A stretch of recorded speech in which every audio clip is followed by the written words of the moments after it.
S'installèrent alors les pillards dans mon empire, car personne n'y créait plus l'homme, et le visage pathétique n'y était plus masque mais couvercle d'une boîte vide, car ils sont allés de destruction d'être en destruction d'être, et je ne vois rien désormais chez eux qui mérite que l'on meure, donc que l'on vive. Car ce pourquoi tu acceptes de mourir, c'est cela seul dont tu peux vivre. Ils consommaient donc les vieilles constructions, se réjouissant du bruit de la chute des temples, et cependant ces temples, s'ils s'effondraient, ne laissaient rien en échange. Ils détruisaient donc leur propre pouvoir d'expression, et ils détruisaient l'homme. Ou bien tel se trompait sur la joie, car d'abord il lui avait dit « le village », et ses résistances et ses coutumes et ses rites obligatoires. Il en était né un village fervent, après quoi il l'a confondu. Et il a voulu faire sa joie, non d'une structure devenue et lentement pétrie, mais de l'installation dans quelque chose qui fut provision, comme le poème, et l'espoir est vain. Ainsi, ceux qui ayant regardé l'homme comme grand, souhaitaient pour lui la liberté, car ils l'ont vu les contraintes brimer l'homme fort.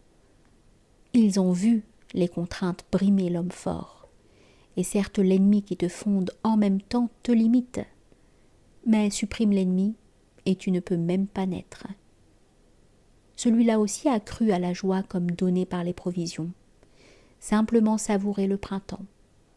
Mais n'est que faible la saveur du printemps si tu te fais végétal pour la subir, comme la saveur de l'amour si tu attends d'un visage qu'il te remplisse, car l'œuvre qui t'apporte quelque chose est d'abord souffrance. Et comment saurait retentir en toi le chant des galériens et de l'absence si tu n'as point construit d'abord l'absence en toi par 1000 déchirements et les galères par l'inexorable de ta destinée?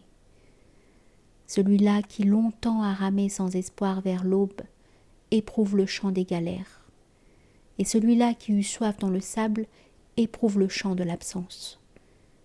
Mais il n'est rien à te donner si tu n'as pas souffert, car il n'est personne en toi.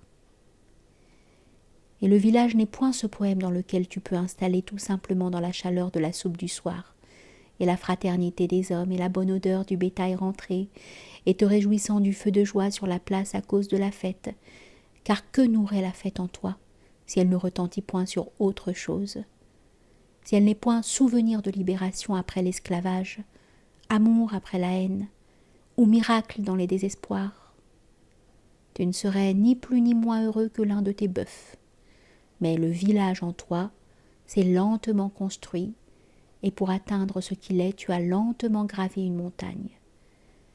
Car je t'ai façonné dans mes rites et mes coutumes, et par tes renoncements et tes devoirs, et tes colères obligatoires, et tes pardons, et tes traditions contre d'autres.